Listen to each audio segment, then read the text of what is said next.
that upside down. I'm not getting light. The light's not good for me. That's all right. You're live. Just shoot what you can. Okay. You're live. Okay, we're going live. We just had some breaking news. It was on Drudge Report. It's from the Daily Caller. Protester breaches security as Trump enters Capitol. And there's video of this, and I'll pull this up in 1 second. Protester managed to breach security at the Capitol building Tuesday as President Trump arrived for lunch with Republican senators to talk tax reform. So apparently maybe this guy doesn't want to have tax reform. The protester, who reporters have identified as Ryan Clayton, the president of Americans Take Action, began yelling from within the press gaggle before throwing Russian flags on the floor as Trump passed. So I think I put "towel" in the headline, but he was throwing Russian flags. Trump is treason. This is not about tax reform.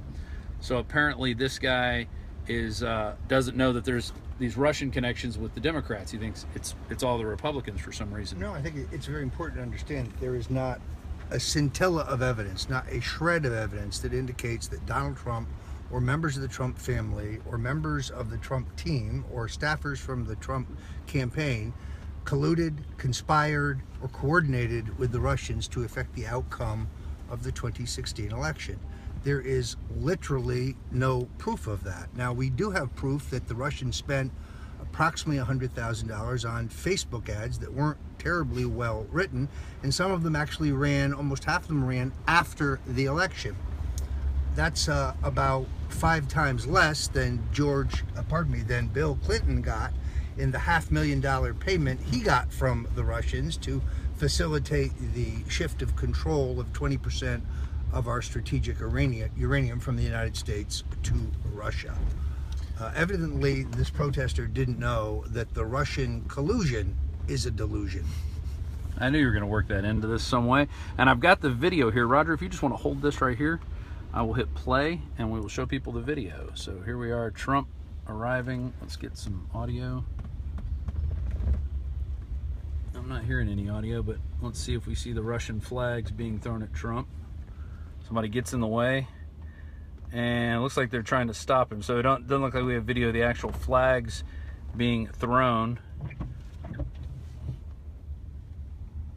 So this is a security breach. So probably somebody with weird press credentials. Now they're probably going to be heightened on press credentials. There he is. There's the man, Adam Clayton, who's screaming at Trump.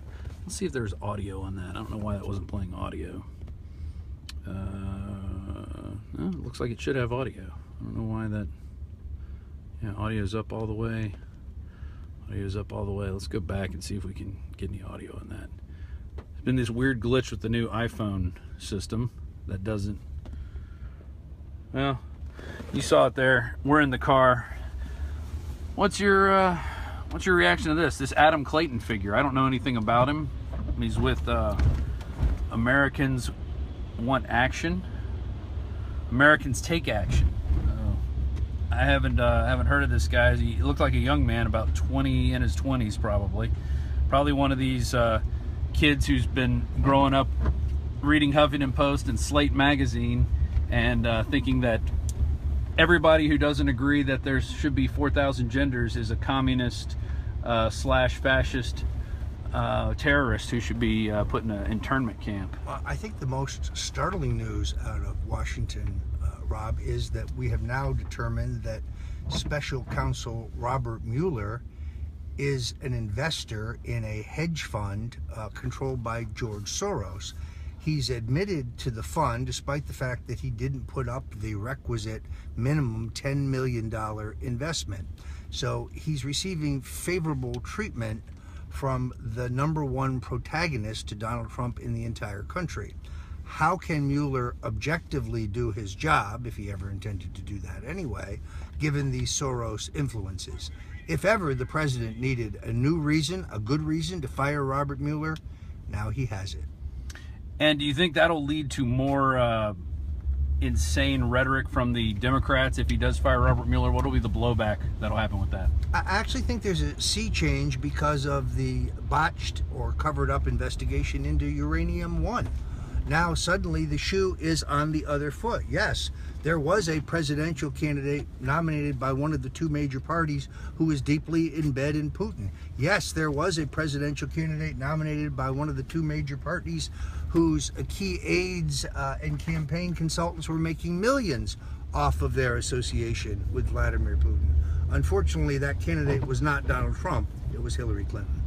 So if you go to AmericansTakeAction.com, it says, "Save democracy, life and liberty in the pursuit of happiness are under attack," because that's what we had with Barack Obama, was life, liberty, and the pursuit of happiness. Unless you were a journalist, you were being spied upon. Attacked with the Trump and White House. "We must impeach Trump to save democracy in America. Join the fight today." I bet Americans Take Action is funded by Soros. Wouldn't you think so? I wonder how much Mr. Clayton got paid to do this little stunt. It'll be very interesting. You know, we did learn from the WikiLeaks disclosures that George Soros was actively financing people who were fomenting violence at the Trump rallies. That's why it's not much of a stretch to assume that he also was financing the Charlottesville riot, which looked like a false flag operation to me. There may have been a few genuine white supremacists sprinkled throughout the crowd for looks, but that smelled from too high heavens from the beginning. So if Soros would do it during the election, why would he not do it now? Exactly. And now he's dumped in 18 billion, I'm sorry. He's going all in his funding for these different organizations. He put 18 billion into his Open Society Foundation, and they distribute the money. They're kind of like the bagmen who distribute it out. And interestingly, there's a little interview here from Chink Unger with Ryan Clayton. So, you know, of course, we're going to see this. We're going to see Chink's game ramped up as the November 4th date approaches, where they plan on they're going to cause so much strife until they pull Donald Trump from the presidency. At least that's what they hope. But I think they're going to fail miserably, because a lot of people I talked to last night going down in Times Square, even people who didn't agree with Trump, were, well, like, we should just give the guy a chance. He's our president. The election's over. We should move on. So it wasn't like they admitted defeat. They admitted reality. They said, there's no reason to keep fighting. They're ready to move on with their lives, but there's a small group, a small cabal of people who are interested, probably backed by the CIA, who have a vested interest in getting Donald Trump out of office. And so they're not going to stop. They're going to keep this delusion, Russian delusion, going, any other delusion they could think of. What are we on now? We're back to the tax returns now. We've seen the cycle. Yeah. We've seen the cycle of going after Trump. First, he's a bigot, a racist. Then he hates women and grabs them. And then it's his taxes. And then it's Russia. And so they keep recycling these stories every couple weeks just to keep bad Trump news in the news. Whether these things have been proven or not, that doesn't matter. All that matters is we can go after Trump, so that's what they're going to keep doing. And Senk, while we're at it, what about that Armenian genocide? What about that? No, I think you're exactly right. Look, the left knows that all of their ploys to attack Donald Trump have failed. They were going to destroy him over allegations that he just grabbed women. That didn't work. They were going to destroy him because he allegedly colluded with the Russians. That's not true. That didn't work. Then they go to their most reliable trick in their bag, race baiting. Trump's a white supremacist. Trump is a bigot. Trump is a racist. He is none of those things. He has created more jobs for people of color than any president in our history. All right, what were we going to say, Harrison? Well, I was just going to say how ironic it is that the Americans Take Action say we have to take out Donald Trump to save democracy, as if subverting the democratic will of the people is somehow saving democracy. And what these liberals don't realize, what they're doing is they're constantly creating precedents, basically, and they don't realize that that's what they're doing. In the same way that every time Obama created an executive order, well, that could be undone with an executive order. Anytime you have a mob of people who will oust a person from office, well, what do you expect the next mob to think that they can do? You got to stop doing things that you don't want your enemies to do. Everything you do, you're sort of giving license to your enemy to do as well. And so they don't realize that that's what they're doing. They just want to do what they want to do at that moment because it feels good, and they don't realize that when they do that, what they're saying is, hey, this is an okay thing to do. And it's just a bad precedent to set, and they're constantly doing that sort of thing. Well, this is the Ukrainian model. Ukraine held a democratic election, and this country recognized the winner of that election. It was Viktor Yanukovych, who was considered to be pro-Eastern, although he did support, including Ukraine, in the European Union, which Vladimir Putin was adamantly and bitterly opposed to. Then when the Ukrainian billionaire Viktor Pinchuk paid enough money to the Clinton Foundation, he was allowed to topple that democratically elected government at knife point. No recall, no election, no impeachment, just head for the border or we'll shoot you. That is exactly what they have in mind in the coup d'etat that they have planned to topple our president, Donald Trump. And I just want to say this too. When you look at when Barack Obama got in office, you saw the Tea Party movement happen.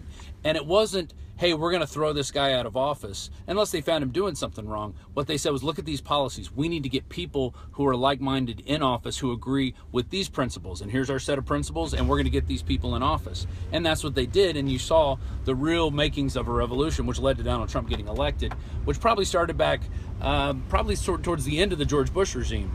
Because you look at the candidates that the mainstream Republicans put in. John McCain, a fossil, a literal dinosaur who's now going into his twilight, just trying to subvert everything Donald Trump is trying to do. And then you had Mitt Romney, who was basically the safest thing I think they could put up at the time. I don't think they knew didn't have any real chance to be president. But you saw in the senatorial and the House races, you saw the real sea change happening. And now some of those people like Justin Amash don't agree with the president right now. I think he's making a mistake not going along with what the president wants to do, because the president is obviously following what the people wanted. He did his research. He figured out what people really wanted, and it was jobs, and more jobs, and not being taxed to death. That's what's killing people out here. It's not being able to get a good job, and then it's paying taxes on that, and then being overburdened with this healthcare system. So those are the three things that the people are really pissed off about. And I think illegal immigration comes into part of that too.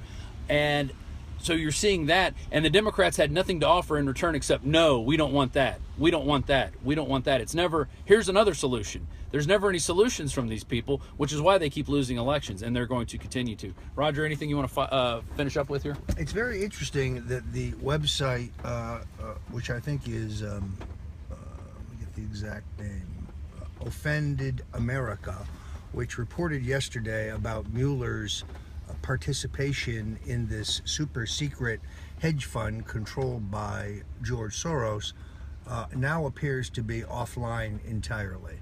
See, when the left can't argue with you regarding the merits of an issue, they resort to censorship.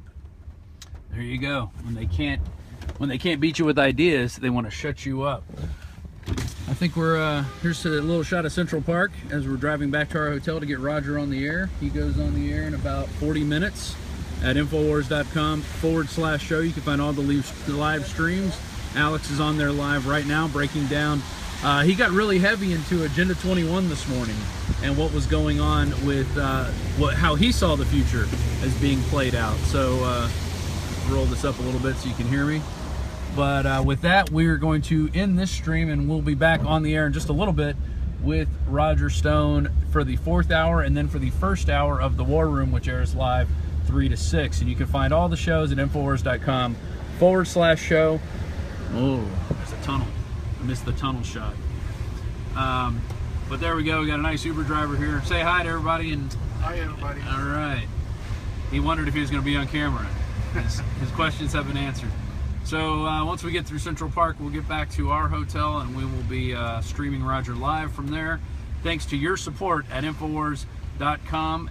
Spread the free streams. Just spread the link. That's all we need you to do. If you can't support us by going to InfoWarsStore.com, just spread the link. Put it out on your Facebook. Put it out on your Twitter. Hey, I'm watching these guys. They're in New York. Come see us tonight at Times Square. Spread the word. We're going to be out there tonight after 10:30. I don't know exactly what time we'll be there, but you'll see the stream pop up, and that's when you'll know we're there, and you'll see where we're at. So come say hi. Come talk to us. Come put your perspective out there. We had talked to a lot of different people last night for over an hour and a half, and we got a lot of different perspectives, even ones that didn't agree with us, but we could still have those conversations. It wasn't this weird Antifa mentality where they have to shout you down, call you a fascist, call you a bigot, call you a racist. It was, hey, let's talk about different ideas, because that's how we're going to move forward. And it was a really interesting talk, so go check that out. I think it was Infowars Invades Times Square with special guest Mike Cernovich. So go check that out on Facebook or YouTube, and join us for the next stream, because you never know when news is going to break. We're going to be on Facebook letting you know about it. So thanks for watching. This is Rob D reporting for Infowars.com/show.